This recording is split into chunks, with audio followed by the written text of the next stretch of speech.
এবং লাস্ট আপনারা জানেন, যারা পাকিস্তানের ইতিহাস এবং আলোচনা করছেন তারা সকলেই জানেন যে পাকিস্তানে এখন পর্যন্ত কোনো সরকার প্রধান তার পূর্ণ মেয়াদ পূরণ করতে পারেননি। এটা হয় কখনো সেনাবাহিনীর কারণে, অথবা কখনো আদালতের কারণে, অথবা কখনো সেনাবাহিনীর চাপে আদালতের রায়ের কারণে। সবসময় আদালত যে নিজে থেকে রায় দেয় এরকম নয়, বরং সেনাবাহিনীর চাপে অনেক সময় আদালত রায় দিতে বাধ্য। ইস্টাবলিশমেন্টের কথা বলতে গিয়ে আমরা সেনাবাহিনীর কথা বলছিলাম। সেনাবাহিনীর কথা বলতে গিয়ে আপনাদের এটা মাথায় রাখতে হবে যে সেনাবাহিনীর যে উত্থানগুলো ঘটেছে এগুলো যতটা সেনাবাহিনীর ইচ্ছায়, তার চেয়ে বেশি ছিল আমেরিকার প্ররোচনায় এবং শুরু থেকেই। যেমন প্রথম যিনি সেনাবাহিনী ক্ষমতা দখল করেন তিনি হচ্ছেন আইয়ুব খান। তার সময় 65 যুদ্ধ হয়, 1965 সালের ভারত পাকিস্তান যুদ্ধ। তারপরে যিনি ক্ষমতা দখল করেন তিনি জেনারেল ইয়াহিয়া খান। তার সময় বাংলাদেশের সাথে যে স্বাধীনতার যুদ্ধ, সেই যুদ্ধ সংগঠিত হয়। তারপরে যিনি ক্ষমতা দখল করেন জেনারেল জিয়াউল হক, যিনি আমেরিকার পক্ষ হয়ে সোভিয়েত ইউনিয়নের বিরুদ্ধে যুদ্ধে পাকিস্তান সেনাবাহিনীকে ব্যবহার করেন এবং পাকিস্তান সেনাবাহিনী ও আইএসের সহযোগিতায় ওই যে ফাটা অঞ্চলের কথা বলছিলাম, ওই পুরো অঞ্চলকে প্রশিক্ষণের জায়গা বানিয়ে ফেলেন এবং মুজাহিদদেরকে প্রশিক্ষণ দিয়ে তাদেরকে সোভিয়েত ইউনিয়নের বিরুদ্ধে যুদ্ধে লেলিয়ে দেওয়া হয়। তারপর আসেন জেনারেল মুশাররফ। জেনারেল মুশাররফকে ব্যবহার করা হয় আফগানিস্তানে সন্ত্রাস বিরোধী যুদ্ধে পাকিস্তানকে সহযোগী হিসেবে বানিয়ে, পাকিস্তান সেনাবাহিনীকে সহযোগী বানিয়ে সন্ত্রাস বিরোধী যুদ্ধ হিসেবে পাকিস্তান সেনাবাহিনীকে ব্যবহার করা হয়। তো প্রত্যেকটা ক্ষেত্রে পাকিস্তান সেনাবাহিনীর উপর আমেরিকার প্রভাব এবং আমেরিকা কর্তৃক ব্যবহৃত হওয়ার নজির পাকিস্তান সেনাবাহিনীতে রয়েছে। এবং আজকেও ইমরান খানের পতনের পিছনে ইউক্রেন রাশিয়ার যে সম্পর্ক, ইউক্রেন রাশিয়ার যে সমস্যা এবং যে যুদ্ধ, এই যুদ্ধকেও মৌলিক কারণ হিসেবে ধরা হচ্ছে। এই জন্য যে ইমরান খানের দাবি অনুযায়ী আমেরিকার পক্ষ থেকে চিঠি দেওয়ার মাধ্যমে এবং আমেরিকার অর্থ, টাকা পয়সা, সম্পদ নিয়ে যারা ন্যাশনাল অ্যাসেম্বলি সদস্য আছে তাদেরকে ক্রয় করার মাধ্যমে ইমরান খানের বিরুদ্ধে তাহরিকে আদামে এতেমাদ, নো কনফিডেন্স মোশন, অনাস্থা প্রস্তাব পেশ করা হয় এবং অনাস্থা প্রস্তাব সফল করা হয়। সম্পূর্ণটাই ইমরান খানের দাবি অনুযায়ী আমেরিকার প্ররোচনায় এবং আমেরিকার অর্থে। এবং কারণ হিসেবে তিনি দেখিয়েছেন যে তিনি রাশিয়া ইউক্রেন যুদ্ধের সময় রাশিয়ায় সফরে গেছিলেন, সেটা আমেরিকার পছন্দ হয়নি। এবং সাথে সাথে আমরা দেখেছি সেনাবাহিনী প্রধান জেনারেল কামার জাভেদ বাজওয়া, যিনি আর্মি চিফ অফ স্টাফ, তিনি কিন্তু আমেরিকার পক্ষে এবং ইউক্রেনে মানবাধিকারের পক্ষে বাণী দিয়েছেন। সুতরাং এখানেও আমেরিকার সংশ্লিষ্টতা এড়িয়ে যাওয়া সম্ভব নয়। এবং এখানে এটাও মনে রাখতে হবে, গত 3 বছর হয়তো আর্মির সাথে ইমরান খানের যে মধুর সম্পর্ক ছিল, সে মধুর সম্পর্ক হয়তো শেষের দিকে থাকেনি। যেহেতু ইমরান খানের বৈশিষ্ট্য স্বভাব প্রায় সবাই জানেন যে তিনি একগুঁয়ে স্বভাবের, যেটা তিনি সঠিক মনে করেন সেটার উপর তিনি অটল থাকার চেষ্টা করেন, কারোর কাছে মাথা নত করার স্বভাব তার নেই। সেই দৃষ্টিকোণ থেকে রাশিয়া এবং ইউক্রেনের বিষয়েও হয়তো তিনি সেনাবাহিনীর পরামর্শ গ্রহণ করেননি। এটা তার ভুল বলি, অথবা তার অটলতা বা তার আত্মমর্যাদা বা তার খুদ্দারি, আত্মসম্মান, স্বাধীন চেতা মনোভাব, যেটাই বলি না কেন, এটাও একটা বড় কারণ হিসেবে পেশ করা যায়। সুতরাং আমি সারমর্ম হিসেবে যেটা বলবো সেটা হচ্ছে, পাকিস্তানে শুধু ইমরান খান নয়, যেই ক্ষমতায় আসবে সে পাকিস্তানের এই সিস্টেমগত চ্যালেঞ্জের সামনে তাকে হাঁটু গেড়ে বসে যেতে হবে। এই সিস্টেমগত চ্যালেঞ্জকে ওভারকাম করে পুরো পাকিস্তান পরিচালনা করা প্রত্যেক শাসকের জন্য অনেক টাফ। এটার একমাত্র সমাধানের পথ কয়েকটি রয়েছে। তার মধ্যে একটি সমাধান হচ্ছে প্রেসিডেন্সিয়াল সিস্টেম, তথা যেমন আমেরিকাতে সারা দেশের জনগণ মিলে প্রেসিডেন্ট নির্বাচন করে, ঠিক সেরকম একজন প্রেসিডেন্ট নির্বাচন করা হবে জনগণের ভোটে এবং প্রেসিডেন্টের হাতে সর্বময় ক্ষমতা থাকবে। আইন প্রণেতা যারা হবে তারা অন্যরা হবে, কিন্তু আইন বাস্তবায়ন করার ক্ষেত্রে প্রেসিডেন্ট স্বাধীন থাকবে সকল প্রদেশে এবং পুরো কেন্দ্রে। এইটা একটা সমাধান হতে পারে। এবং এই কারণেই মূলত পাকিস্তানে বেশিরভাগ ক্ষেত্রে সেনাবাহিনীর উত্থান ঘটেছে এবং সেনাবাহিনী ক্ষমতায় এসে প্রেসিডেন্টের পদ নিয়ে নিয়েছে। প্রেসিডেন্টের পদ নিয়ে দেশ পরিচালনা করতে তার জন্য সুবিধা হয়েছে। একদিকে সে আর্মির প্রধান, সুতরাং আর্মির থেকে কোনো বাধা নেই। দ্বিতীয়ত সে প্রেসিডেন্ট, সুতরাং প্রেসিডেন্সিয়াল সিস্টেমে তার একক কর্তৃত্ব সকল জায়গায় চলবে, সুতরাং সে দেশ ভালোভাবে পরিচালনা করতে পারবে। যেহেতু পাকিস্তানে দেশ পরিচালনার সিস্টেম অনেক অনেক জটিল, এই জন্য ত্যক্ত বিরক্ত হয়ে অনেক সময় আর্মিদেরকে দেখা গেছে ক্ষমতা দখল করে প্রেসিডেন্ট পদ দখল করতে।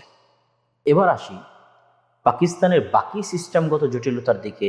আমি প্রথমেই বলেছিলাম পাকিস্তানে 4টি প্রাদেশিক প্রদেশ আছে এবং 2টি আছে কেন্দ্রশাসিত অঞ্চল আর 2টি আছে স্বশাসিত অঞ্চল। প্রথমত 2টি স্বশাসিত অঞ্চলের দিকে যাই। একটা হচ্ছে গিলগিত বালতিস্তান আর একটা হচ্ছে আজাদ জম্মু অ্যান্ড কাশ্মীর। গিলগিত বালতিস্তান পাকিস্তানের 5ম প্রদেশ নয়, আজাদ জম্মু অ্যান্ড কাশ্মীরও পাকিস্তানের 5ম বা 6ষ্ঠ প্রদেশ নয়। এই জন্য ন্যাশনাল অ্যাসেম্বলিতে গিলগিত বালতিস্তানের সরাসরি কোনো প্রতিনিধিত্ব নাই, আজাদ জম্মু অ্যান্ড কাশ্মীরের সরাসরি কোনো প্রতিনিধিত্ব নাই।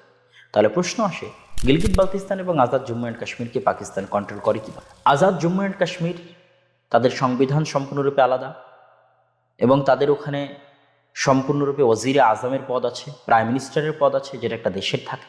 সেখানে কোনো মুখ্যমন্ত্রী পদ দেওয়া হয়নি, বরং সরাসরি প্রাইম মিনিস্টারের পদ দেওয়া হয়েছে ওজিরে আজম। এবং পুরো পাকিস্তানের প্রত্যেক প্রদেশে যেমন আলাদা আলাদা হাইকোর্ট আছে, কিন্তু একটি কেন্দ্রীয় সুপ্রিম কোর্ট আছে। ঠিক তেমনি আজাদ জম্মু অ্যান্ড কাশ্মীরের জন্য নিজস্ব কেন্দ্রীয় সুপ্রিম কোর্ট আছে। আজাদ জম্মু অ্যান্ড কাশ্মীরের নিজস্ব পতাকা আছে, নিজস্ব জাতীয় সঙ্গীত আছে এবং নিজস্ব সংবিধান আছে। তাহলে আজাদ জম্মু অ্যান্ড কাশ্মীর পাকিস্তানের অধীনে পরিচালিত হয় কিভাবে? পাকিস্তান আজাদ জম্মু অ্যান্ড কাশ্মীরকে কোনো সময় নিজেদের প্রদেশের অন্তর্ভুক্ত করেনি এই ভয়ে যে যদি তারা আজাদ জম্মু অ্যান্ড কাশ্মীরকে পাকিস্তানের প্রদেশের এবং গিলগিত বালতিস্তানকে একই কারণে তারা প্রদেশের অন্তর্ভুক্ত করেন। এই ভয়ে তারা প্রদেশের অন্তর্ভুক্ত করেনি যে যদি তারা গিলগিত বালতিস্তান এবং আজাদ জম্মু অ্যান্ড কাশ্মীরকে পাকিস্তানের 5ম প্রদেশ বা 2টা আলাদা আলাদা প্রদেশ হিসেবে 5ম এবং 6ষ্ঠ প্রদেশ হিসেবে ঘোষণা করে, তাহলে ইন্ডিয়ান অকুপাইড কাশ্মীর যেটা আছে, Indian illegal occupied Kashmir IIOK যেটা আছে, সেটার উপর তাদের দাবি কমে যাবে, তথা তাদের মেনে নেওয়া হবে যে যেহেতু আজাদ জম্মু অ্যান্ড কাশ্মীরকে আমরা 5ম প্রদেশ বলে ঘোষণা করছি বা গিলগিত বালতিস্তানকে 6ষ্ঠ প্রদেশ বলে ঘোষণা করছি, তার মানে আমরা ইন্ডিয়ান যে অকুপাইড কাশ্মীর আছে সেটার উপর দাবি ছেড়ে দিচ্ছি। এরকম পরিবেশ যেন তৈরি না হয়, বরং ততক্ষণ পর্যন্ত এটাকে 5ম প্রদেশ বা 6ষ্ঠ প্রদেশ করা হবে না যতক্ষণ না ইন্ডিয়ান অকুপাইড কাশ্মীর তথা ইন্ডিয়ান অধিকৃত যে কাশ্মীর, সেই কাশ্মীর পাকিস্তানের হাতে আসে। এই অপেক্ষায় তারা এটাকে সরাসরি প্রদেশ হিসেবে ঘোষণা করেনি। তাহলে পরিচালিত হয় কিভাবে? আজাদ জম্মু অ্যান্ড কাশ্মীরের কথা তো আমি বললাম, তবে গিলগিত বালতিস্তানে ওজিরে আজম বা আলাদা সংবিধান বা আলাদা জাতীয় সঙ্গীত নাই, বরং গিলগিত বালতিস্তানে জাতীয় সঙ্গীত পাকিস্তানের জাতীয় সঙ্গীত, সংবিধান পাকিস্তানের সংবিধান। গিলগিত বালতিস্তানে মুখ্যমন্ত্রী নির্ধারণ করা হয়। তবে গিলগিত বালতিস্তান এবং আজাদ জম্মু অ্যান্ড কাশ্মীর উভয়ের সাথে পাকিস্তান সম্পর্ক পরিচালনা করে মূলত চুক্তিভিত্তিক এবং প্রত্যেকের সাথে আলাদা কাউন্সিল আছে। গিলগিত কাউন্সিল আছে, ঠিক তেমন আজাদ জম্মু অ্যান্ড কাশ্মীর কাউন্সিল আছে। তাদের ন্যাশনাল যে অ্যাসেম্বলি তথা আজাদ জম্মু অ্যান্ড কাশ্মীরের যে ন্যাশনাল অ্যাসেম্বলি, এই ন্যাশনাল অ্যাসেম্বলির বাইরেও একটা আলাদা কাউন্সিল তৈরি করা আছে। সেই কাউন্সিলের যিনি চেয়ারম্যান, উনি হচ্ছেন পুরো পাকিস্তানের যিনি প্রধানমন্ত্রী হবেন, তিনি ওই কাউন্সিলের চেয়ারম্যান হবেন। এবং ওই কাউন্সিলের আরেকজন সদস্য হবে যিনি আজাদ জম্মু অ্যান্ড কাশ্মীরের প্রধানমন্ত্রী হবেন, প্রাইম মিনিস্টার হবেন, তিনি ওই কাউন্সিলের সদস্য হবেন। এবং 6 জন সদস্য থাকবে পাকিস্তান থেকে আর 6 জন সদস্য থাকবে আজাদ জম্মু অ্যান্ড কাশ্মীরের ন্যাশনাল অ্যাসেম্বলি থেকে। এইভাবে গিলগিত বালতিস্তানেরও কাউন্সিল আছে, সেই কাউন্সিলও চেয়ারম্যান হন পাকিস্তানের প্রধানমন্ত্রী এবং গিলগিত বালতিস্তানের মুখ্যমন্ত্রী হন সেই কাউন্সিলের সদস্য। এবং গিলগিত বালতিস্তানের যে মেম্বার অফ পার্লামেন্ট যারা আছেন তাদের পক্ষ থেকে 6 জন প্রতিনিধি থাকে আর পুরো পাকিস্তানের ন্যাশনাল অ্যাসেম্বলি থেকে 6 জন প্রতিনিধি থাকে। এই কাউন্সিলের মাধ্যমে মূলত পাকিস্তানের সাথে সম্পর্ক নির্ধারিত হয়, অর্থনৈতিক আদান প্রদান লেনদেন নির্ধারিত হয়। তাহলে এটাও একটা পাকিস্তানের জটিল দিক, আজাদ জম্মু অ্যান্ড কাশ্মীর এবং গিলগিত বালতিস্তান। যদিও ইমরান খানের সরকার চেষ্টা করেছিল গিলগিত বালতিস্তানকে পাকিস্তানের 5ম প্রদেশ হিসেবে গণ্য করার, এবং আজাদ জম্মু অ্যান্ড কাশ্মীরের সাথে এক চুক্তির মাধ্যমে গিলগিত বালতিস্তানকে আলাদা করে নেওয়া হয়। এবং গিলগিত বালতিস্তানকে এই কারণে আলাদা করে নেওয়া হয় যে কোনোদিন যদি ইন্ডিয়া দাবিও করে এবং যদি দখলও করে ফেলে, তাহলে আজাদ জম্মু অ্যান্ড কাশ্মীর হয়তো ইন্ডিয়া নিয়ে নিতে পারে, কিন্তু গিলগিত বালতিস্তান যেন না নিতে পারে, এই জন্য গিলগিত বালতিস্তানকে আজাদ জম্মু অ্যান্ড কাশ্মীর থেকে আলাদা করে দেওয়া হয় এবং পাকিস্তানের স্থায়ী অংশ হিসেবে গণ্য করা হয়। এবং এটাকে ওই বিতর্কের বাইরে রাখার চেষ্টা করে পাকিস্তান, যেটা কাশ্মীর কেন্দ্রিক বিতর্ক। এটা পাকিস্তানের একটা কৌশল, যেন গিলগিত বালতিস্তান কাশ্মীর কেন্দ্রিক যে বিতর্ক, সেই বিতর্কের বাইরে থাকে। এবং সিপ্যাকের যে রাস্তায় গিলগিত বালতিস্তানের মধ্যে দিয়ে যায়। এই জন্য চায়নার পক্ষ থেকে চাপ আছে যেন গিলগিত বালতিস্তানকে পাকিস্তান সরকার তাদের পঞ্চম প্রদেশ হিসেবে গণ্য করে। এবার আমরা যাই পাকিস্তানের আর একটা কঠিন সিস্টেমগত যে কঠিন সমস্যা, সেটা হচ্ছে ফাটা। ফাটা মানে কি? ফাটাকে ইংরেজিতে বলা হয় ফেডারেলি অ্যাডমিনিস্ট্রেটেড ট্রাইবাল এরিয়াস, তথা কেন্দ্রীয়ভাবে শাসিত গোত্রীয় অঞ্চল। এই ফাটাতে 7টা এজেন্সি আছে। এই 7টা এজেন্সির নাম হচ্ছে খাইবার এজেন্সি, বাজর এজেন্সি, মেহমান্দ এজেন্সি, কুররাম এজেন্সি, উত্তর ওয়াজিরিস্তান এজেন্সি, দক্ষিণ ওয়াজিরিস্তান এজেন্সি। এই ফাটা হচ্ছে সবচেয়ে ভয়ঙ্করতম এলাকা পুরো পাকিস্তানের। এই জন্য ভয়ঙ্করতম যে এই ফাটাকে পৃথিবীর যাবতীয় আইন কানুন এবং সুযোগ সুবিধা থেকে ব্রিটিশরা বঞ্চিত রেখেছিল। এবং তারা এখানে একটা নিয়ম তৈরি করে গেছিল, যেটার নাম হচ্ছে FCR, যেটাকে পাকিস্তানে বা ফাটাতে কালা কানুন, কালো নিয়ম হিসেবে গণ্য করা হয়। FCR এর নিয়ম থাকার কারণে এই পাহাড়ি অঞ্চলে বসবাসরত যে সমস্ত গোত্র আছে, তারা কোনো সময় কোনো বিচারকে চ্যালেঞ্জ করে সুপ্রিম কোর্ট, হাইকোর্ট কোথাও আবেদন করতে পারতো না। বরং জিরগা যে হুকুম জারি করত, সেই হুকুম তাদেরকে মেনে নিতে হতো। এবং একজন দোষ করলে সেই দোষ পুরো গোত্রের উপর চাপিয়ে দেওয়া হতো। এরকম কালা কানুন ফাটাতে ব্রিটিশরা চলে যাওয়ার পরেও পাকিস্তান আমলে চলতে থেকেছে। এবং এই ফাটাই হচ্ছে ফেডারেল অ্যাডমিনিস্ট্রেটেড যে এরিয়া, পাহাড়ি কেন্দ্র কর্তৃক স্বশাসিত যে অঞ্চল, এটাকে কোনোদিন পাকিস্তানের যারা শাসক হয়েছে তারা কোনোদিন এটাকে আলাদা প্রদেশ হিসেবে মর্যাদা দেয়নি। এমনকি খাইবার পাখতুনখা যে প্রদেশ, তার সাথেও সংযুক্ত করেনি। কি জন্য? এটা ছিল সকল 2 নাম্বার ইল্লিগাল কাজের গেট পাস। আপনি এক প্রকার বলতে পারেন ভাড়াটে বাহিনী হিসেবে ব্যবহৃত হতো ফাটার মানুষরা। যখন আমেরিকার প্রয়োজন হয়েছে ভাড়াটে হিসেবে ব্যবহার করার সোভিয়েত ইউনিয়নের বিরুদ্ধে, তখন তারা ফাটার মানুষকে কাজে লাগিয়েছে। সকল আল কায়দা বলেন, তাদের ট্রেনিং বলেন, যত জেহাদি গ্রুপ আছে সবগুলোর ট্রেনিং বলেন, সব এখানে। আমেরিকার পক্ষ থেকে যত ড্রোন হামলা বলেন, সব ড্রোন হামলা এই ফাটাই। এবং ফাটাই যে কত গ্রুপ, কত মিলিটেন্ট এজেন্সি, কত বিদ্রোহী গ্রুপ, কত অস্ত্রধারী গ্রুপ, কত জেহাদিস্ট গ্রুপ আছে, তার উপর আলোচনা করলে আরও 1-2 ঘন্টার আলোচনা করা যাবে, এবং আমি করতে পারবো ইনশাল্লাহ। কিন্তু যেহেতু এটা আজকে আমাদের উদ্দেশ্য নয়, আমাদের উদ্দেশ্য হচ্ছে পাকিস্তান পরিচালনার সিস্টেমগত জটিলতা দেখানো। তাহলে ফাটা কোনো প্রদেশ নয়, আবার ফাটা হচ্ছে সকল ইল্লিগাল কাজের রাস্তা। এবং ফাটাকে কন্ট্রোল করা পাকিস্তানের জন্য সবচেয়ে বড় চ্যালেঞ্জ হয়ে দাঁড়িয়েছিল লাস্ট টার্মে, শেষের দিকে। এবং যেহেতু এটাকে পাকিস্তানিরাই ইউজ করেছে যুদ্ধ বিগ্রহ এবং অস্ত্র আমদানির হাব হিসেবে, সেহেতু যখন তারা এটাকে পরবর্তীতে কন্ট্রোল করতে চেয়েছে আর পারেনি। এই জন্য অপারেশন জারবে আজবের মতো ভয়ঙ্করতম অপারেশন চালিয়ে এবং পুরো পাহাড়ি সীমান্তে তার লাগানোর মাধ্যমে, কাটা তারের বেড়া লাগানোর মাধ্যমে এই অঞ্চলকে নিয়ন্ত্রণে আনার চেষ্টা করা হয়েছে। এবং সর্বশেষ 2018 সালে ফাটাকে খাইবার পাখতুনখা প্রদেশের অন্তর্ভুক্ত করে দেওয়া হয়েছে। এবং এর পিছনে বিশাল অবদান ছিল সেনাবাহিনীর। এবং এখানে আপনাদেরকে একটা জিনিস মনে রাখতে হবে, আজকের যে মাওলানা ফজলুর রহমান, তিনি যে বিভিন্ন সময় পাকিস্তানের স্বার্থ বিরোধী অবস্থান গ্রহণ করেছেন, যদিও এটা বললে অনেকে আমার উপর রাগ করবেন, তারপর আমার বিশ্লেষণ যে তিনি বিভিন্ন সময় যে পাকিস্তানের স্বার্থবিরোধী অবস্থান গ্রহণ করেছেন, সেটার দিকে আমি আলোচনা সংক্ষিপ্ত আকারে হলেও করব। কিন্তু তার একটা প্রমাণ হচ্ছে এইটা, যখন ফাটাকে, এই পাহাড়ি অঞ্চলকে যখন খাইবার পাখতুনখা প্রদেশের অন্তর্ভুক্ত করার বিল ন্যাশনাল অ্যাসেম্বলিতে পেশ করা হয়, তখন একমাত্র যারা এটাতে ভোট দান থেকে বিরত থেকেছিল তার মধ্যে একজন ছিলেন মাওলানা ফজলুর রহমান। এটার থেকে বোঝা যায় যে পাকিস্তানের যে জাতীয় স্বার্থ, সেটার ক্ষেত্রে ফজলুর রহমানের অবদান বিপরীতমুখী বা বিরোধী। তো এইটা পাকিস্তানের একটা সিস্টেমগত চ্যালেঞ্জ। এবং সর্বশেষ সিস্টেমগত চ্যালেঞ্জ আমরা যদি বলি, 3 নম্বর যে কারণ, সেটা হচ্ছে পাকিস্তানের এস্টাবলিশমেন্ট। আপনি এস্টাবলিশমেন্ট এই শব্দটা পাকিস্তানের রাজনীতিতে প্রচুর পরিমাণে শুনতে পাবেন। যারা পাকিস্তানের তাজজিয়াকার আছে, পাকিস্তানের যারা বিশ্লেষক আছেন, তাদের মুখে এস্টাবলিশমেন্ট নামটা অনেক শোনা যায়। এস্টাবলিশমেন্ট বলতে 2টা প্রতিষ্ঠানকে বোঝানো হয়। একটি প্রতিষ্ঠান হচ্ছে আর্মি বা সেনাবাহিনীর প্রতিষ্ঠান, আর এটা হচ্ছে আদালত, উচ্চ আদালত যে সুপ্রিম কোর্ট, সেই প্রতিষ্ঠান। আর্মি পাকিস্তানে সবসময় তাদের যেমন উপকারিতা আছে, পাকিস্তানের উপর যেমন তাদের ইহসান আছে, দয়া আছে, ঠিক তেমন আর্মি অনেক বেশি ক্ষমতার অধিকারী হওয়ার কারণে সুষ্ঠু এবং সঠিকভাবে পাকিস্তানে গণতন্ত্র কোনো সময় প্রতিষ্ঠিত হতে পারেনি এবং কোনো সরকার ব্যবস্থা কোনো সময় সঠিকভাবে তাদের কার্যক্রম পরিচালনা করতে পারে। তাহলে পাকিস্তানের সিস্টেমগত চ্যালেঞ্জ, পাকিস্তানের প্রধানমন্ত্রী হয়ে পাকিস্তানের ক্ষমতা দখল করে পাকিস্তান পরিচালনা করার ক্ষেত্রে যে চ্যালেঞ্জগুলো একজন শাসক মুখোমুখি হয়, তার শেষ 3 নম্বর চ্যালেঞ্জ যেটা আমি আপনাদের সামনে বলতে চাই সেটা হচ্ছে সেনাবাহিনীর চ্যালেঞ্জ এবং আদালতের চ্যালেঞ্জ। এবং আদালতও পাকিস্তানে অনেক শক্তিশালী এবং অনেক স্বাধীন। পাকিস্তানের সিস্টেমের জটিলতা সম্পর্কে আলোচনা করতে গিয়ে আমাদেরকে কয়েকটা বিষয় মনে রাখতে হবে।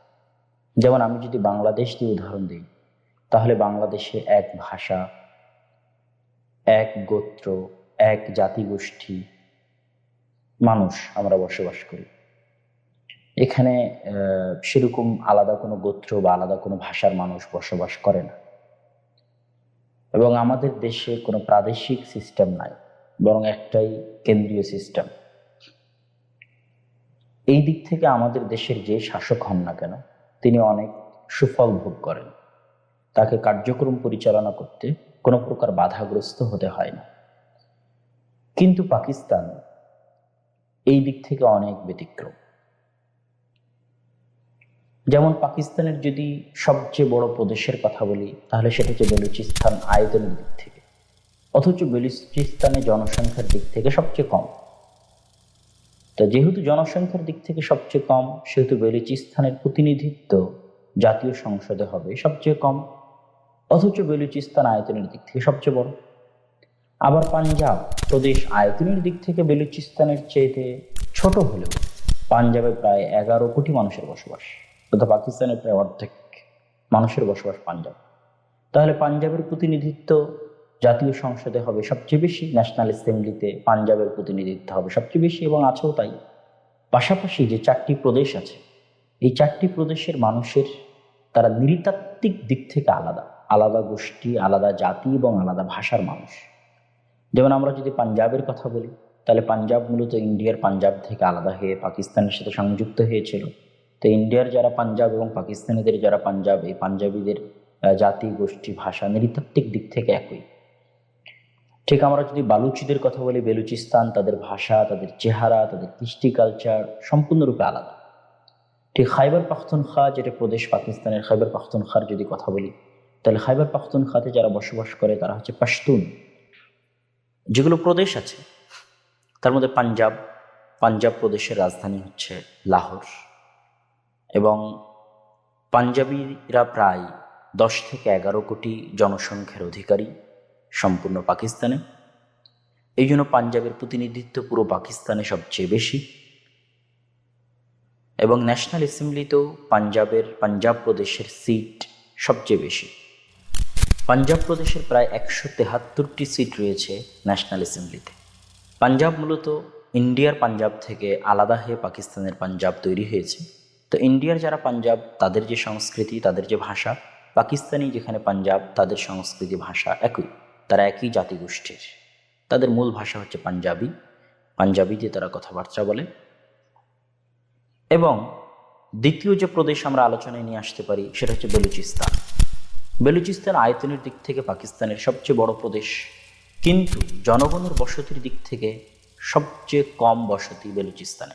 যেহেতু বেলুচিস্তানের বসতি আবাদি সবচেয়ে কম, এই জন্য ন্যাশনাল অ্যাসেম্বলিতে বেলুচিস্তানের প্রতিনিধিত্ব সবচেয়ে কম। বেলুচিস্তানের রাজধানী হচ্ছে কোয়েটা। বেলুচিস্তান গ্যাস সমৃদ্ধ একটি অঞ্চল, এবং পাকিস্তানের বর্তমান যে সিপ্যাক প্রজেক্ট, যেটা চায়নার সাথে সংযুক্ত আকারে তৈরি করা হচ্ছে, এবং গোয়াদার বন্দর থেকে চায়নায় যাবতীয় মালামাল আদান প্রদান, রপ্তানি এবং আমদানির ব্যবস্থা সুন্দরভাবে পরিচালনা করার জন্য পাকিস্তানের গিলগিত বালতিস্তান হয়ে বেলুচিস্তান পর্যন্ত যে রাস্তা তৈরি হচ্ছে সেটাকে বলা হয় সিপ্যাক।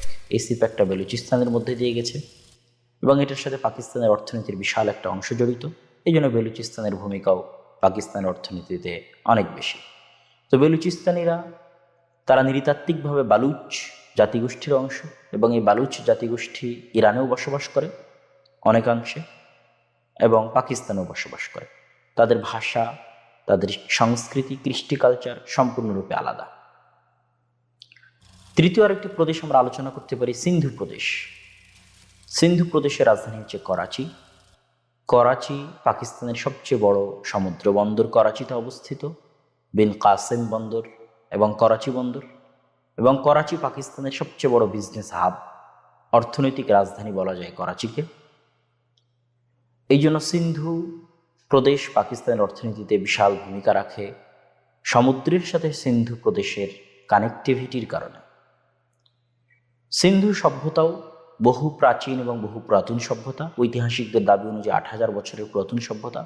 মহেঞ্জোদারো যে পুরাতন সভ্যতা, ইন্দুস ভ্যালির যে সভ্যতা, এটা মূলত সিন্ধু নদী এবং তার আশেপাশে গড়ে ওঠা সেই প্রাচীন সভ্যতা, যাদের ভাষা, যাদের সংস্কৃতি, যাদের কৃষ্টি কালচার সম্পূর্ণরূপে আলাদা। চতুর্থ প্রদেশ হচ্ছে খাইবার পাখতুনখা। আয়তনের দিক থেকে সবচেয়ে ছোট প্রদেশ খাইবার পাখতুনখা। খাইবার পাখতুনখার রাজধানী হচ্ছে পেশাওয়ার। খাইবার পাস থেকে খাইবার নাম এবং পশতুন থেকে পাখতুন নাম। পশতুনরা এখানে বসবাস করে। আফগানিস্তানে যে পশতুনদের বসবাস, যাদেরকে আমরা তালেবান বলে জানি, আফগানিস্তানের তালেবানেরা যে পশতুন নৃতাত্ত্বিক গোষ্ঠীর অংশ, খাইবার পাখতুনখায় বসবাসরত যে সমস্ত মানুষ রয়েছে তারা সেই পশতুন গোত্রের অংশ, কিন্তু তাদেরকে আরেকটি নামে পাখতুন ডাকা হয়। এটা মূলত উচ্চারণ ভেদে। পশতুন যে ভাষা আছে, পশতু যে ভাষা আছে, এই পশতু ভাষা যারা শিন লেহজায় উচ্চারণ করে তারা তাদেরকে পশতুন বলে, আর যারা খা লেহজায় উচ্চারণ করে তাদেরকে পাখতুন বলা হয়। এবং আমরা যাদেরকে পাঠান বলে জানি, সে পাঠানও মূলত এই পশতুন এবং পাখতুনদেরকে আমরা পাঠান বলি। আবার আমরা যাদেরকে আফগান বলে জানি, এই আফগান মূলত তারাই। সুতরাং আফগান বলি, পশতুন বলি, পাখতুন বলি, পাঠান বলি, এটা হচ্ছে সেই নৃতাত্ত্বিক গোষ্ঠী, সেই জাতিগোষ্ঠীর অংশ। এই গেল মোটামুটি পাকিস্তানের 4টা প্রদেশের কথা। এবার আসি পাকিস্তানের সিস্টেম জটিলতা। প্রথমত প্রাদেশিক সিস্টেম জটিলতার দিকে যাই। যেহেতু পাকিস্তানের একটি প্রদেশ ছিল বাংলাদেশ তথা পূর্ব পাকিস্তান, তো পূর্ব পাকিস্তানের 1970 সালের নির্বাচনে যে সমস্যা তৈরি হয়েছিল, সেই সমস্যা মূলত পাকিস্তান সিস্টেমের জটিলতা থেকেই তৈরি হয়েছে, এবং সেই সমস্যা থেকেই বাংলাদেশ স্বাধীন হয়েছে। সেই সমস্যা আজও পাকিস্তানে রয়ে গেছে। কি সেই সমস্যা? আমি আপনাদেরকে বলছি। 1970 সালে যখন নির্বাচন হয়, পূর্ব পাকিস্তানে যেহেতু আবাদি বেশি, জনসংখ্যা বেশি, এই জন্য পাকিস্তানের ন্যাশনাল অ্যাসেম্বলিতে পূর্ব পাকিস্তানের আসন সংখ্যা ছিল বেশি। প্রায় 169টি আসন নির্ধারিত ছিল পূর্ব পাকিস্তানের জন্য, আর 144টি আসন নির্ধারিত ছিল পশ্চিম পাকিস্তানের জন্য, যেহেতু পশ্চিম পাকিস্তানে আবাদের সংখ্যা কম। 169টি আসনের মধ্যে 167টি আসনে বিজয় লাভ করে আওয়ামী লীগ, কিন্তু আওয়ামী লীগের 167টি আসন পুরোটাই পূর্ব পাকিস্তান কেন্দ্রিক। আর পশ্চিম পাকিস্তানে 144টি আসনের মধ্যে 88টি আসন পায় জুলফিকার আলী ভুট্টোর দল। তাহলে জুলফিকার আলী ভুট্টোর দল এবং আওয়ামী লীগ এক দেশের মধ্যে তাদের যে বিজয়, যে সংখ্যাগরিষ্ঠতা, এটা প্রদেশ ভিত্তিক ভাগ হয়ে যায়। আমি মনে হয় আপনাদেরকে বুঝাতে পারছি না। তথা আওয়ামী লীগ যে সংখ্যাগরিষ্ঠতা অর্জন করে, এটা শুধু পূর্ব পাকিস্তান প্রদেশের সংখ্যাগরিষ্ঠতা অর্জন করে, পশ্চিম পাকিস্তানে অর্জন করতে পারেনি। আবার জুলফিকার আলী ভুট্টোর দল যে সংখ্যাগরিষ্ঠতা অর্জন করে, সেটা শুধু পশ্চিম পাকিস্তানে অর্জন করে, পূর্ব পাকিস্তানে অর্জন করতে পারেনি। এই সমস্যা আজও পাকিস্তানে রয়ে গেছে। আজকেও পাকিস্তানের যে দলগুলো রয়েছে, এগুলো প্রদেশ ভিত্তিক দল। যেমন আপনি যদি নওয়াজ শরীফের দলের কথা বলেন, যেটা মুসলিম লীগ নুন বলা হয়, এটা মূলত পাঞ্জাব কেন্দ্রিক। তাদের যত সংখ্যাগরিষ্ঠতা পুরোটা আসে পাঞ্জাব প্রদেশ থেকে। আবার আসিফ আলী জারদারি, বেনজির ভুট্টো, জুলফিকার আলী ভুট্টোর দল যদি বলেন, তাহলে সেটা সিন্ধু প্রদেশ কেন্দ্রিক। তাদের যত সংখ্যাগরিষ্ঠতা, যত আসন, সেটা পুরোটাই তারা সিন্ধু প্রদেশ থেকে পায়। তথা আজকেও পাকিস্তানে কোনো দল নেই যেই দল প্রদেশের বাইরে গিয়ে গোটা দেশের সকল প্রদেশে এককভাবে সংখ্যাগরিষ্ঠতা অর্জন করবে। ঠিক একই সমস্যা ছিল 1970 সালে। যদি বাংলাদেশের আওয়ামী লীগ তথা শেখ মুজিবুর রহমানের অধীনস্থ আওয়ামী লীগ যদি গোটা পাকিস্তানের সকল রাজ্যে সমানভাবে সংখ্যাগরিষ্ঠতা অর্জন করত, তাহলে পাকিস্তানিদের দৃষ্টিতে পাকিস্তান ভাঙত না। অথবা জুলফিকার আলী ভুট্টোর দল যদি প্রদেশ ভিত্তিক আলাদা না হয়ে সম্পূর্ণ পাকিস্তানের সকল প্রদেশে সংখ্যাগরিষ্ঠতা অর্জন করত, তবুও পাকিস্তান ভাঙত না। তাহলে 1970 সালে যে সিস্টেমগত জটিলতা পাকিস্তানের ভাগ্যে লিখিত ছিল, মকদ্দারে লিখিত ছিল, ওই সিস্টেমগত জটিলতা আজও পাকিস্তানের ভাগ্যে লিখিত আছে। তখন যেমন পাঞ্জাবিরা নিজেদের প্রাধান্য ধরে রাখতে চাইতো, আজকেও পাকিস্তানে পাঞ্জাবিদের প্রাধান্য সবচেয়ে বেশি, যার ফলশ্রুতিতে অন্যান্য স্টেট হীনম্মন্যতায় ভোগে। যদিও সেটা কাটিয়ে ওঠার অনেক চেষ্টা এবং পরিশ্রম করা হয়েছে, যেগুলোর কারণে সিস্টেম আরও জটিল হয়েছে, সেই বিষয়গুলোর দিকেও আমি ইঙ্গিত দিব ইনশাল্লাহ। তাহলে এখান থেকে একটা জিনিস আমি সারমর্ম হিসেবে পেশ করতে চাই। সেই সারমর্মটা হচ্ছে, প্রদেশ ভিত্তিক প্রতিনিধিত্বের যে সিস্টেম ন্যাশনাল অ্যাসেম্বলিতে, এই প্রতিনিধিত্বের সিস্টেমে আবাদির যে প্রভাব, এই আবাদির প্রভাবের কারণে বিশেষ জাতি এবং নৃতাত্ত্বিক গোষ্ঠীর প্রাধান্য একটি দেশের সকল ক্ষেত্রে তৈরি হচ্ছে, যার ফলশ্রুতিতে অন্য প্রদেশের জাতিগোষ্ঠীরা হীনম্মন্যতায় ভুগতেছে। দ্বিতীয়ত, কোনো দল এমন পাওয়া যাচ্ছে না যেই দল এককভাবে সমগ্র দেশে সংখ্যাগরিষ্ঠতা অর্জন করবে। সেটা 1970 সালেও পাওয়া যায়নি এবং আজকেও পাওয়া যাচ্ছে না।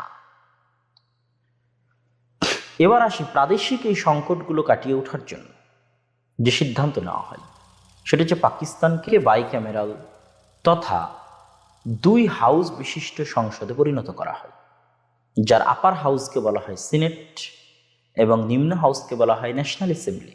এবং ন্যাশনাল অ্যাসেম্বলির যে সিটগুলো, MNA যারা মেম্বার অফ ন্যাশনাল অ্যাসেম্বলি, তারা জনগণের সরাসরি ভোটে নির্বাচিত হয়ে আসেন এবং এটা আবাদির ভিত্তিতে সিট তৈরি করা হয়।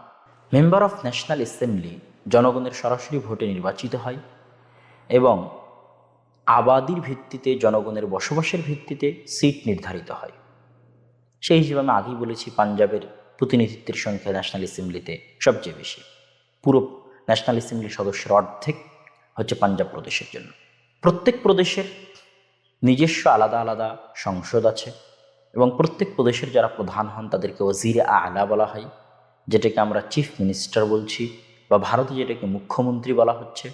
ওজিরে আলা প্রত্যেক প্রদেশে হয় এবং প্রত্যেক প্রদেশের যে সংসদ থাকে তাদেরকে মেম্বার অফ পার্লামেন্ট তথা MP বলা হয়। এবং প্রত্যেক প্রদেশের যারা মেম্বার অফ পার্লামেন্ট হন তারাও জনগণের সরাসরি ভোটে নির্বাচিত হয় এবং পাকিস্তানের জনগণের মধ্যে এটাকে ছোট ভোট এবং বড় ভোট হিসেবে গণ্য করা হয়। তথা মেম্বার অফ পার্লামেন্ট যেটা প্রাদেশিক পার্লামেন্টের সদস্য, সেটাকে তারা ছোট ভোট বলে আঞ্চলিক স্থানীয় ভাষায়। আর যেটা মেম্বার অফ ন্যাশনাল অ্যাসেম্বলি তথা ন্যাশনাল অ্যাসেম্বলিতে যারা প্রতিনিধিত্ব করবে প্রদেশের পক্ষ থেকে, সে ভোটকে তারা বড় ভোট বলা হয়, বড় ভোট বলে। ন্যাশনাল অ্যাসেম্বলিতে যারা আসেন তাদের মধ্যে যারা সংখ্যাগরিষ্ঠ হয় তারা মিলে ক্যাবিনেট বা উর্দুতে কাবিনা, বেফাকি হুকুমত তথা সংযুক্ত যে হুকুমা, সেই কেন্দ্রীয় মন্ত্রী পরিষদ গঠন করে। এই কেন্দ্রীয় মন্ত্রী পরিষদের যিনি প্রধান হন তাদেরকে বলা হয় ওজিরে আজম। যেমন ইমরান খান ছিলেন ওজিরে আজম, যেটাকে আমরা ইংরেজিতে বলছি প্রাইম মিনিস্টার, বাংলায় বলছি প্রধানমন্ত্রী।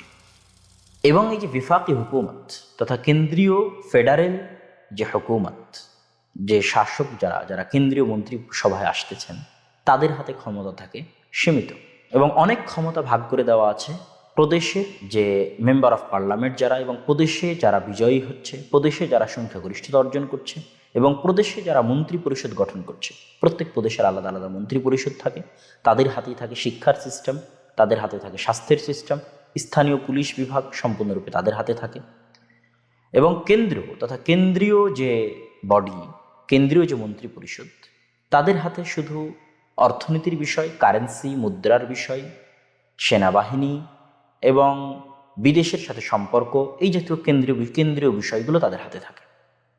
তথা ওজিরে আজম যদি কোনো ভালো সিদ্ধান্ত নেন শিক্ষা খাতে, স্বাস্থ্য খাতে, তিনি সকল প্রদেশে সেটা বাস্তবায়ন করতে পারবেন না, শুধু ওই প্রদেশই বাস্তবায়ন করতে পারবেন যেই প্রদেশে তার দল ওই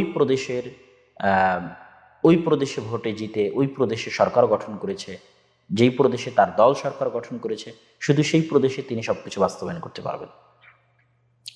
বাকি এই কেন্দ্রীয় যে মন্ত্রিসভা, তারা সামান্য কিছু অংশে শুধু তাদের ক্ষমতা রয়েছে, আর বাকি সবগুলো ক্ষমতা প্রাদেশিকদের মধ্যে বন্টন করে দেওয়া হয়েছে। প্রদেশের সাথে কেন্দ্রের সম্পর্ক নির্ধারিত হয় গভর্নরদের মাধ্যমে। প্রত্যেক প্রদেশে একটি করে গভর্নরের পদ আছে এবং গভর্নর নিযুক্ত করেন মূলত কেন্দ্রের যে মন্ত্রিসভা যাকে প্রেসিডেন্ট হিসেবে নির্বাচিত করে, প্রেসিডেন্ট হিসেবে ভোট দেয়, যাকে সদর বলা হয় উর্দুতে। এই সদর প্রধানমন্ত্রীর সাথে পরামর্শক্রমে সকল প্রদেশে একজন করে গভর্নর নিযুক্ত করে পাঠান।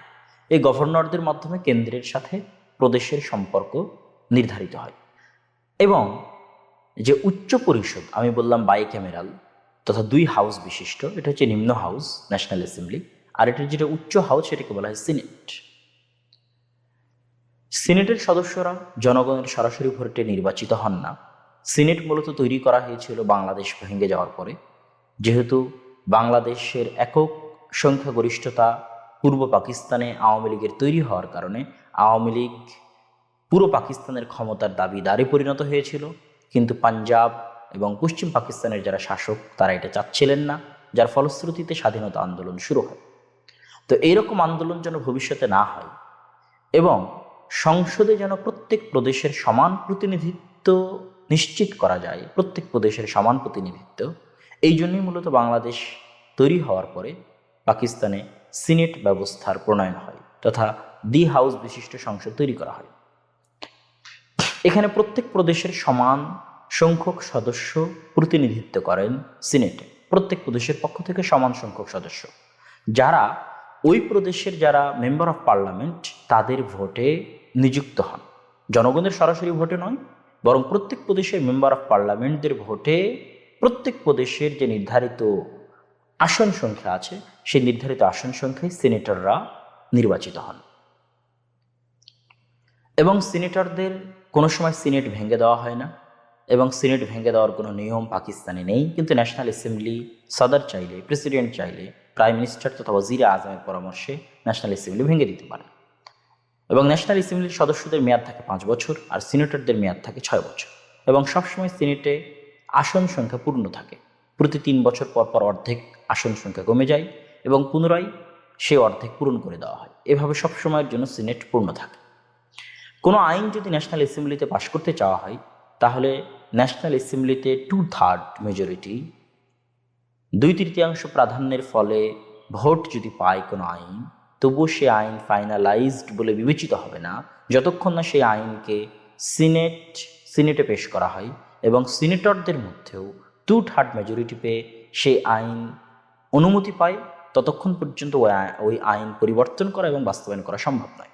তথা এটাও পাকিস্তানের একটি সিস্টেমগত জটিলতা। কিন্তু এই প্রেসিডেন্ট পদটাই যদি জনগণের ভোটের মাধ্যমে নির্বাচন করা হয় তাহলে গণতান্ত্রিক যে সিস্টেম সেই সিস্টেমও রক্ষা হবে এবং দেশ পরিচালনায় যে সমস্যাগুলো আছে সেই সমস্যাগুলোও কাটিয়ে ওঠা যাবে। অথবা আর একটা জিনিস ঘটতে হবে, যেটা ঘটা কঠিন তবে অসম্ভব নয়, সেটা হচ্ছে এমন একটি দলের প্রয়োজন যেই দলের সমান সংখ্যক জনপ্রিয়তা থাকবে সকল প্রদেশে, যেটা এখন ইমরান খান অর্জন করার পথে। সাধারণত পাকিস্তানে এরকম ঘটেনি পাকিস্তানের নির্বাচনের পর থেকে, যেটা 1970 সালের নির্বাচনেও বলেছে যে কোনো দল এককভাবে সকল প্রদেশে সমান সংখ্যাগরিষ্ঠতা অর্জন করেনি। এইটা ছাড়া পুরো পাকিস্তান স্বাধীনভাবে পরিচালনা করা সম্ভব নয় এবং আমার বিশ্বাস ইমরান খানও এই চ্যালেঞ্জ কর্তৃক বাধাপ্রাপ্ত হয়ে এসে ফিরে গেছে এবং এই জন্যই সে ন্যাশনাল অ্যাসেম্বলি থেকে সকল সদস্যকে পদত্যাগ দিতে বলেছে, কেননা সে বুঝে গেছে যে এই সিস্টেমে সে দেশ পরিচালনা করতে পারবে না। এবং সে বক্তব্যের মধ্যে স্বীকারও করেছে গত 3 বছর 3.5 বছর আমি অনেক কষ্টে দেশ পরিচালনা করেছি, অনেকের দ্বারা ব্ল্যাকমেইলড হতে হয়েছে, স্বাধীনভাবে সিদ্ধান্ত গ্রহণ করতে পারেনি, আর এটা আসলে সম্ভব নয়। এই জন্য তিনি ন্যাশনাল অ্যাসেম্বলি থেকে পদত্যাগ দিয়ে একবারে বের হয়ে চলে গেছেন। তার একটাই ইচ্ছা, তিনি 2/3 মেজরিটি নিয়ে, 2/3 মেজরিটি নিয়ে পাকিস্তানের অ্যাসেম্বলিতে ফিরে আসবেন, যাতে স্বাধীনভাবে সকল প্রদেশে সিদ্ধান্ত বাস্তবায়ন করতে পারেন পার্লামেন্টারি সিস্টেমের মধ্যে। এবং চাইলে তিনি যেন আইন সংশোধন করে প্রেসিডেন্সিয়াল সিস্টেম নিয়ে আসতে পারেন পাকিস্তানে, এটাও তার স্বপ্ন। এবং তার ইন্টারভিউ তিনি বলেছেন, অনেক আগের ইন্টারভিউ, যে তিনি পাকিস্তানে প্রেসিডেন্সিয়াল সিস্টেম চান। এবং তিনি যেহেতু 3-3.5 বছরের অভিজ্ঞতায় অনেক চ্যালেঞ্জের মুখোমুখি হয়ে তিনি ফিরে চলে গেছেন, সেহেতু তিনি যদি 2/3 মেজরিটি নিয়ে পাকিস্তানের অ্যাসেম্বলিতে আসতে পারেন, তা আমি বিশ্বাস করি তিনি অনেক দ্রুত পাকিস্তানের নিয়মকানুন পরিবর্তন করে প্রেসিডেন্সিয়াল সিস্টেমে পাকিস্তানকে নিয়ে যাবেন, যাতে স্বাধীনভাবে পুরো পাকিস্তানকে পরিচালনা করা যায়। এবং পাকিস্তানের অখণ্ডতার জন্য এটার খুবই প্রয়োজন। কেন খুব প্রয়োজন? এই যে প্রদেশ ভিত্তিক আলাদা আলাদা দল, পাকিস্তান মুসলিম লীগ শুধু পাঞ্জাব কেন্দ্রিক, পিপলস পার্টি শুধু সিন্ধু কেন্দ্রিক, আবার বালুচ কেন্দ্রিক আওয়ামী বালুচ লীগ তারা শুধু বালুচ কেন্দ্রিক, এইভাবে যে আলাদা আলাদা প্রদেশ ভিত্তিক যে দল, যেমন আওয়ামী মুসলিম লীগ বা আওয়ামী লীগ যেমন শুধু পূর্ব পাকিস্তান কেন্দ্রিক ছিল, এইভাবে যদি শুধু প্রদেশ ভিত্তিক সংখ্যাগরিষ্ঠ দল তৈরি হয় তাহলে পাকিস্তানের অখণ্ডতা হুমকির মুখে দেখা দেবে। তখন পাকিস্তানের অখণ্ডতা শুধু সেনাবাহিনী যুগ যুগ ধরে রক্ষা করে এসেছে, সেনাবাহিনীকে রক্ষা করতে হবে পুনরায় ক্ষমতা দখলের মাধ্যমে। কিন্তু কোনো নেতার যদি আবির্ভাব ঘটে যার পুরো পাকিস্তানে সমান সংখ্যক জনপ্রিয়তা থাকবে, যেমন মোহাম্মদ আলী জিন্নার পুরো পাকিস্তানে সমান সংখ্যক জনপ্রিয়তা ছিল, তাহলে পাকিস্তানের অখণ্ডতার জন্য সেনাবাহিনীকে আর ক্ষমতা দখলের প্রয়োজন হবে না, বরং গণতান্ত্রিক পদ্ধতিতে পাকিস্তানের অখণ্ডতাও রক্ষা করা সম্ভব হবে এবং পাকিস্তান সামনের দিকে এগিয়ে যেতে পারবে। এবং আমি বিশ্বাস করি যে ইমরান খান সেই লক্ষ্যেই ন্যাশনাল অ্যাসেম্বলি থেকে পদত্যাগ দিয়ে তিনি ফিরে গেছেন এবং এখন তার পাকিস্তানের জনপ্রিয়তা তুঙ্গে। এবং যদি ফেয়ার ইলেকশন হয়, সম্পূর্ণরূপে দুর্নীতিমুক্ত ইলেকশন হয়, তাহলে তিনি 2/3 মেজরিটি নিয়ে পাকিস্তান অ্যাসেম্বলিতে আসবেন এবং তিনি প্রেসিডেন্সিয়াল সিস্টেম বাস্তবায়ন করবেন যাতে সকল প্রদেশে সমানভাবে স্বাধীনভাবে তিনি কাজ করতে পারেন। এবার আমরা আসি পাকিস্তানের যে তেহরিকে ইনসাফ পার্টির যিনি প্রধান ইমরান খান, তার যে আইডিওলজি এবং তার সাথে পাকিস্তানের যে আইডিওলজি, এইটার একটু মিল আমি দাঁড় করানোর চেষ্টা করব ইনশাল্লাহ।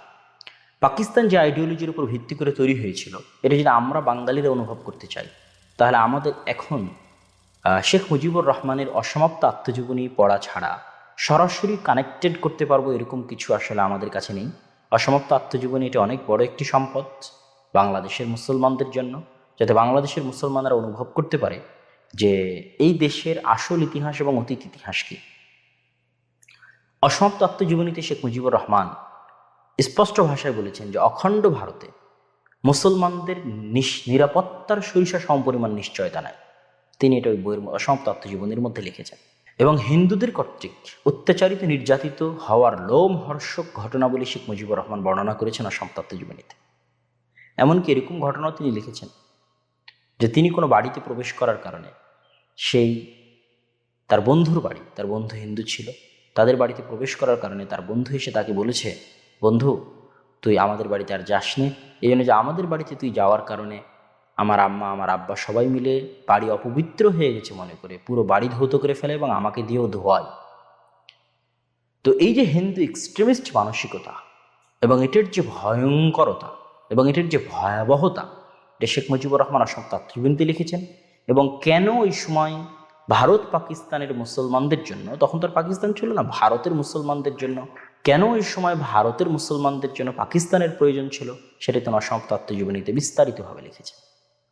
তো পাকিস্তানের যে পাকিস্তান তৈরি করার যে আন্দোলন, এই আন্দোলনের যে আইডিওলজি, এটা আমাদের বুঝতে হলে আমরা বাংলাদেশের মুসলমানেরা যদি বুঝতে চাই, সেটার জন্য আমাদের অসমাপ্ত আত্মজীবনী পড়তে হবে। এবং সেখানে আরেকটু মজার জিনিস আপনারা পাবেন অসমাপ্ত আত্মজীবনীতে, যে পুরো আসাম পুরো পশ্চিমবঙ্গ মূলত বাংলাদেশের অধীনে আসার কথা এবং পুরো বাংলাদেশ মিলে পাকিস্তানের অধীনে যাওয়ার কথা, কিন্তু সেখানে পশ্চিম পাকিস্তানের নেতৃবৃন্দের অবহেলা এবং ব্রিটিশ শাসকদের ছলচাতুরির কারণে আসাম বাংলাদেশের অন্তর্ভুক্ত হয়নি এবং পশ্চিমবঙ্গের এমন অনেক জেলাও বাংলাদেশের অন্তর্ভুক্ত হয়নি যেগুলো মুসলিম সংখ্যাগরিষ্ঠ।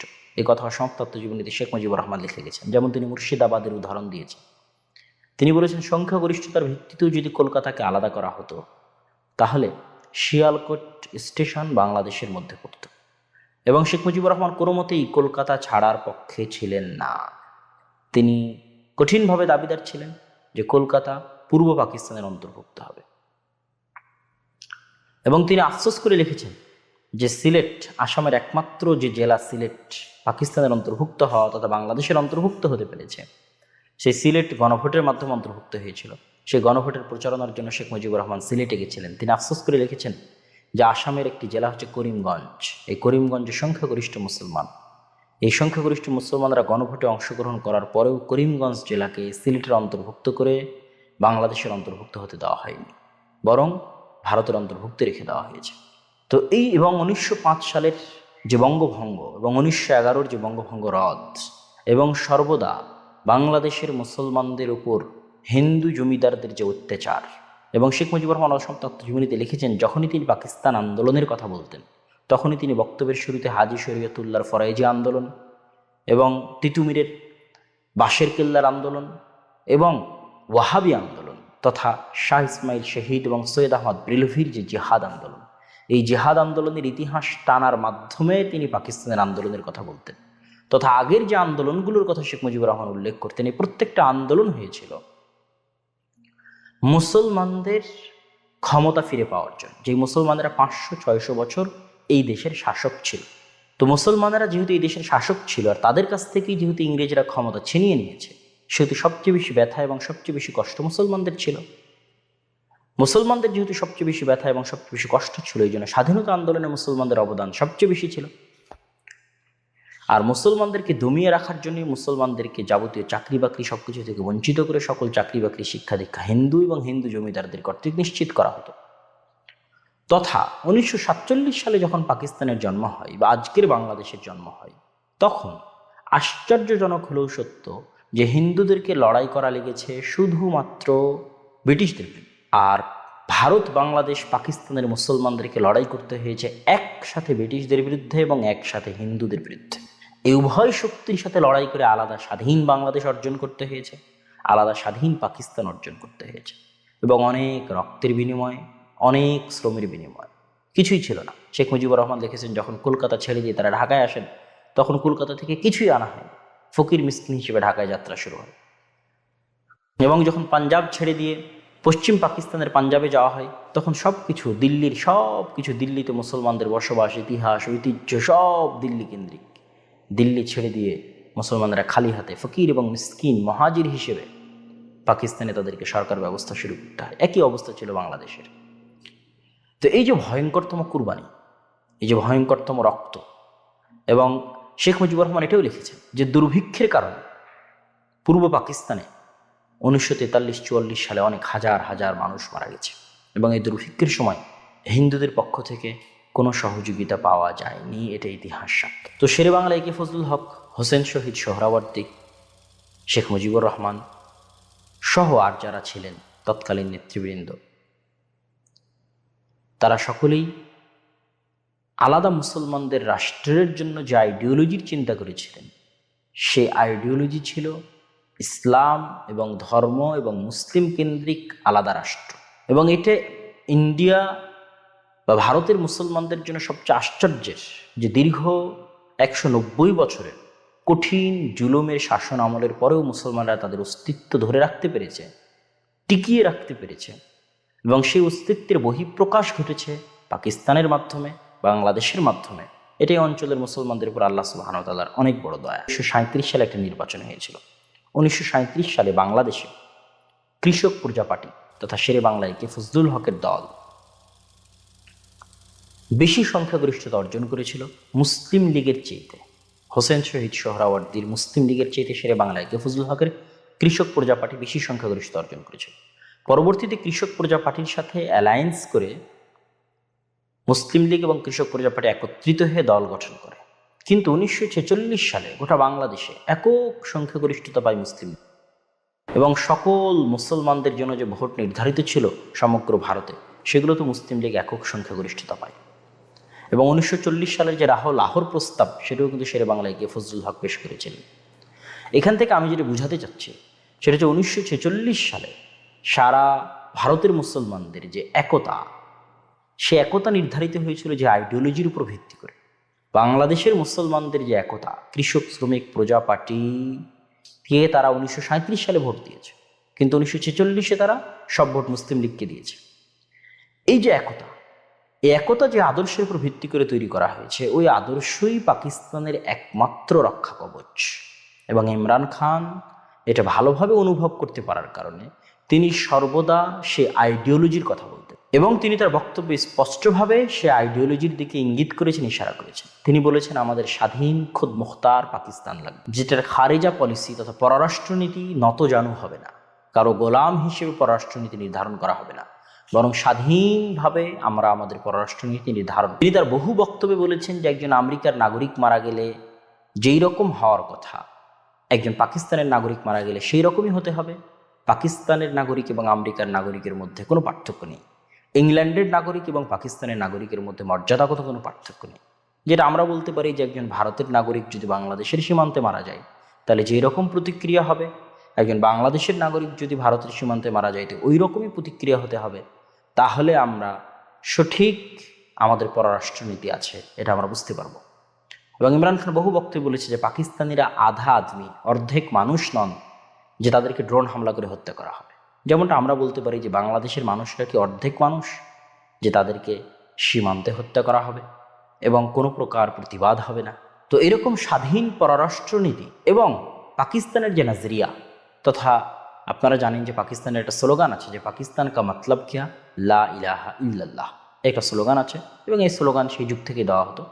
এবং লড়কে লেঙ্গে পাকিস্তান, ছিনকে লেঙ্গে পাকিস্তান, লড়কে লেঙ্গে আজাদি, ছিনকে লেঙ্গে আজাদি, এই স্লোগান সেই কাল থেকেই দেওয়া হতো। তো এই লা ইলাহা ইল্লাল্লাহ এটার কথাও ইমরান খান তার বহু বক্তব্যে স্পষ্টভাবে বলেছে। লা ইলাহা ইল্লাল্লাহর যে নজরিয়া, যে আইডিওলজি, এটা স্পষ্ট করার চেষ্টা করেছে। এবং ইয়াকা নাবুদু ওয়া ইয়াকা নাস্তাইনের মাধ্যমে সে বক্তব্য শুরু করে এবং ইয়াকা নাবুদু ওয়া ইয়াকা নাস্তাইনের যে আইডিওলজি সেটাও স্পষ্ট করার চেষ্টা করেছে। এবং ইনসাফের ক্ষেত্রে ইমরান খান যে কয়েকটা থিওরি পেশ করেছে, সেই থিওরিগুলোর অন্যতম হচ্ছে মানুষের মর্যাদা দিতে হবে তার মেরিটের উপর ভিত্তি করে, তথা যে যেখানে চাকরি পাবে কোনো কোটা ভিত্তিক নয়, বরং মেরিট ভিত্তিক, মেধার উপর ভিত্তি করে চাকরি নিশ্চিত করতে হবে। এবং তার ইনসাফের আর একটা মাধ্যম হচ্ছে যে গরিব যারা মানুষ আছে, গরিব তবকা, তাদেরকে উপরে নিয়ে আসতে হবে। শুধু এলিট শ্রেণী ধনী হতে থাকবে এটা যেন না হয়, বরং গরিবেরাও যেন ধীরে ধীরে মূল স্রোতধারার অংশ হতে পারে। এবং এই জিনিসগুলো ইমরান খান তার কেপিকে তথা খাইবার পাখতুনখোয়া প্রাদেশিক শাসন গত 6-7 বছর থেকে চালিয়ে আসতেছে, সেগুলো সে সেখানে বাস্তবায়ন করেছে। এবং ইমরান খান সবসময় রিয়াসাতে মদিনার কথা বলে ফালাহ রিয়াসাতে মদিনা, তথা কল্যাণমূলক রাষ্ট্র হবে যেরকম কল্যাণমূলক রাষ্ট্র ছিল মদিনা। এবং মদিনার মতো কল্যাণমূলক রাষ্ট্র সে পাকিস্তানে তৈরি করতে চায়। কল্যাণমূলক রাষ্ট্র বলতে স্বাস্থ্যসেবা থাকবে, খাদ্যের নিশ্চয়তা থাকবে, শিক্ষার নিশ্চয়তা থাকবে, বস্ত্র অন্নের নিশ্চয়তা থাকবে, এটাই হচ্ছে কল্যাণমূলক রাষ্ট্র। এবং স্বাস্থ্যের নিশ্চয়তা দেওয়ার জন্য সেহাত কার্ড, এটা একটি ব্যতিক্রম উদ্যোগ ছিল ইমরান খানের, যে প্রত্যেক নাগরিকের কাছে সেহাত কার্ড থাকবে তথা স্বাস্থ্য কার্ড থাকবে, হেলথ কার্ড থাকবে, হেলথ ইন্স্যুরেন্স কার্ড, যেখানে সরকারের পক্ষ থেকে 5.5 বা 5 লাখ টাকার মতো টাকা থাকবে। এবং যে কোনো সরকারি হাসপাতালে ওই কার্ড নিয়ে গেলে ফ্রি মানুষ চিকিৎসা পাবে এবং ওই কার্ড থেকে টাকা কেটে নেওয়া হবে। যে কোনো মুহূর্তে যে কোনো বড় চিকিৎসার জন্য মানুষকে আর কারো দাঁড়িয়ে যেতে হবে না, বরং ওই কার্ডের মাধ্যমে দেশের সবচেয়ে গরিব মানুষও সরকারি হাসপাতালে গিয়ে তার অপারেশন করাতে পারবে, তার চিকিৎসা নিশ্চিত করতে পারবে, যেহেতু এই কার্ডে প্রায় 5 থেকে 5.5 লাখ টাকা আছে। তো এগুলো ছিল ইমরান খানের মূল আইডিওলজি, যেগুলো পাকিস্তানের যে প্রতিষ্ঠার আইডিওলজি, সেই প্রতিষ্ঠাকালীন আইডিওলজির সাথে অনেকটাই মিলে। এবং এই কারণে ইমরান খানের যে কবুলিয়ত, যে ইমরান খানের যে জনপ্রিয়তা, এটা মূলত তিনি আদর্শিক কারণে অর্জন করেছেন। নাহলে ইমরান খানের 3 বছরে জিনিসপত্রের দাম অনেক বেশি ছিল, দ্রব্যমূল্যের দাম অনেক বেশি ছিল, ডলারের তুলনায় রুপিয়ার পতন ছিল অনেক বেশি, এবং পেট্রোলের দাম কন্ট্রোলের বাইরে ছিল। তারপরও মানুষ যেভাবে ইমরান খানকে সাপোর্ট করেছে সেটা মূলত ছিল আইডিওলজির কারণে, এই আদর্শের কারণে, এবং এখনও করছে মূলত এই আইডিওলজি এবং আদর্শের কারণে।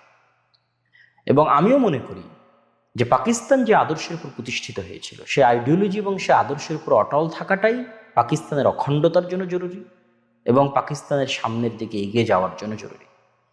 আর অত্র ভারত, পাকিস্তান, বাংলাদেশ, চায়নার যে অঞ্চল, এই বিশাল অঞ্চলে সম্পর্কের ভারসাম্যতা রক্ষার জন্য, যেমন আমরা সার্কের কথা শুনতাম, এখন আর সার্ক নেই, তথা সম্পর্কের ভারসাম্যতা দক্ষিণ এশিয়া আর নেই, বরং দক্ষিণ এশিয়া এখন একটি দেশের একচ্ছত্র আধিপত্য চলছে।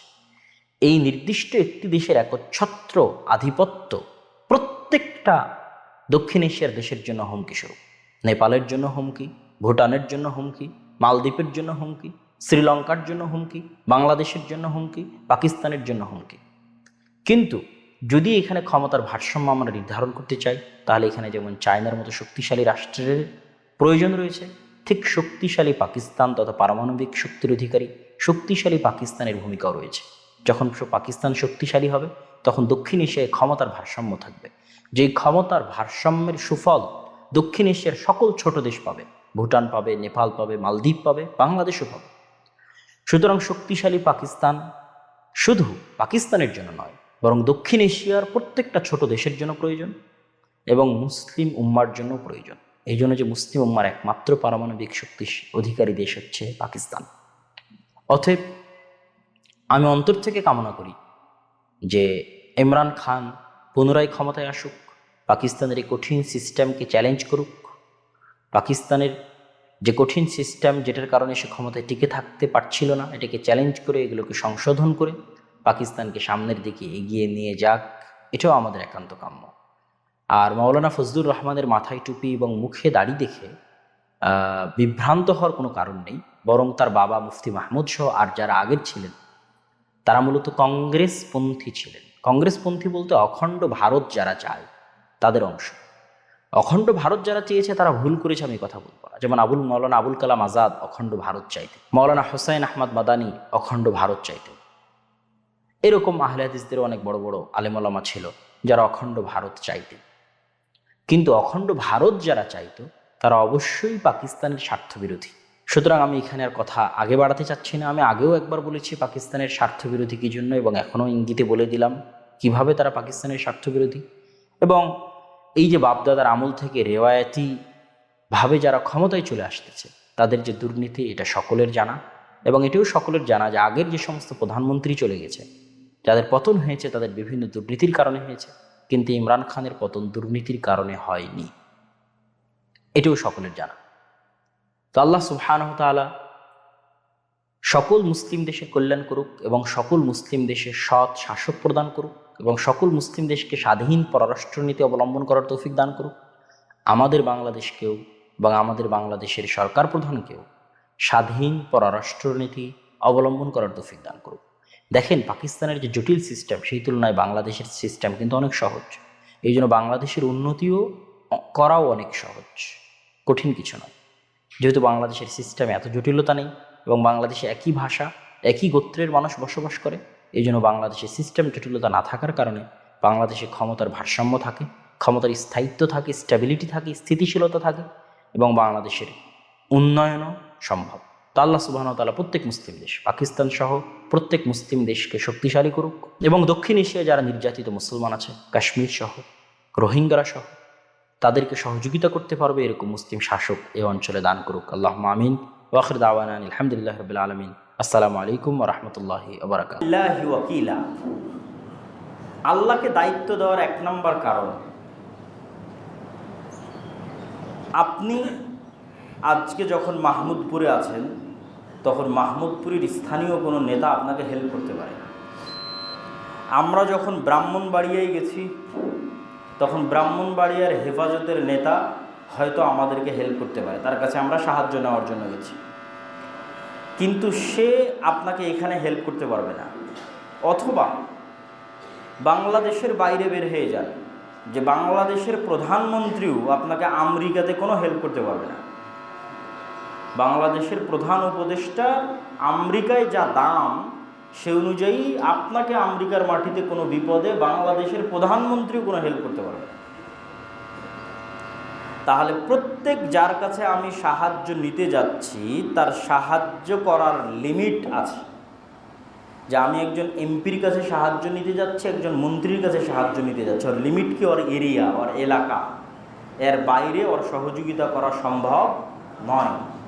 তো আল্লাহ সুবহানাহু ওয়া তাআলা বলছেন কেন আল্লাহকে দায়িত্ব দিতে, বলছেন ওয়ালিল্লাহি মা ফিস সামাওয়াতি ওয়া মা ফিল আরজ। আর এক আয়াতে বলছেন রব্বুল মাশরিকি ওয়াল মাগরিব, আল্লাহ হচ্ছে পূর্বের প্রতিপালক, পশ্চিমের প্রতিপালক, উত্তরের প্রতিপালক, দক্ষিণের প্রতিপালক।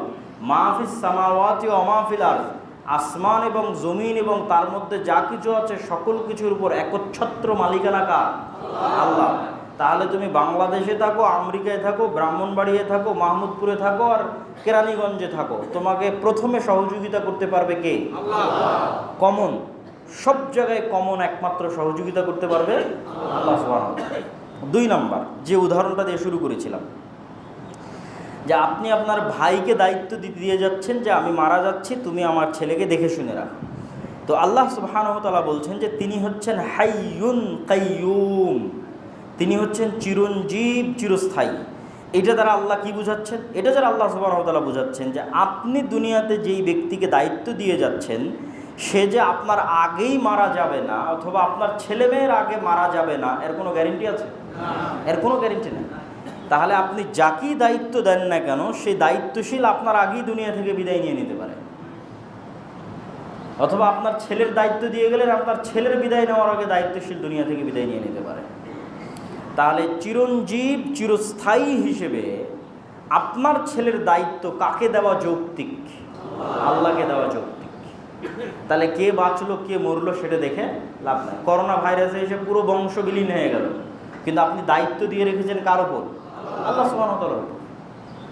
দেখা যাচ্ছে ফিলিস্তিনের গাজায় একজন মানুষ যদি বলে আমার ছেলের দায়িত্ব আমি তোমাকে দিয়ে গেলাম, তো 1 সেকেন্ড পর বোমা এসে সেই মারা গেল, তো দায়িত্ব নিয়ে কি হলো?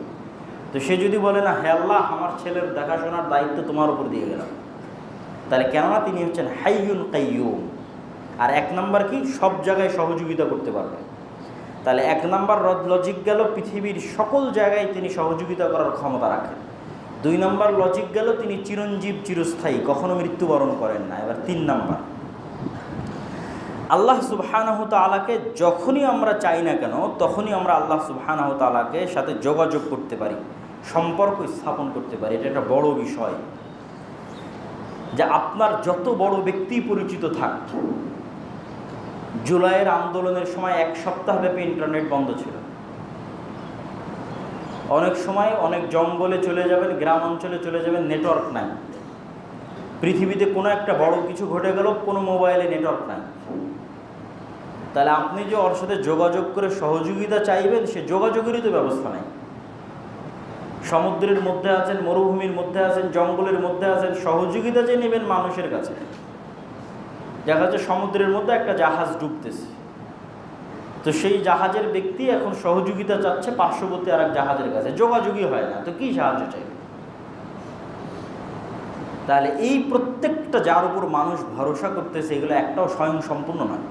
ওই ব্যক্তিটা যদি মনে করতো এখন ইনস্ট্যান্ট যার সাথে যে কোনো সময় যোগাযোগ করা সম্ভব, যার সাথে সম্পর্ক স্থাপন করা সম্ভব, তিনি কে? আল্লাহ। তাহলে তখন সে আল্লাহর উপর দায়িত্ব দিত এবং আল্লাহর উপর ভরসা স্থাপন করতো যে আল্লাহ এই বিপদ থেকে আপনি আমাদের উদ্ধার করেন। তারপরে তখন আল্লাহ ব্যবস্থা তৈরি করে দিবে, কাকে কার মাধ্যম দিয়ে আপনার সহযোগিতা করাবে তার ব্যবস্থা তৈরি করে দিবে। তো এই তিনটে বড় বড় লজিক, যে লজিকগুলো আল্লাহ সুবহানাহু ওয়া তাআলা নিজে কোরআন মাজিদে তুলে ধরেছেন এবং বারবার আল্লাহ বলতে থেকেছেন যে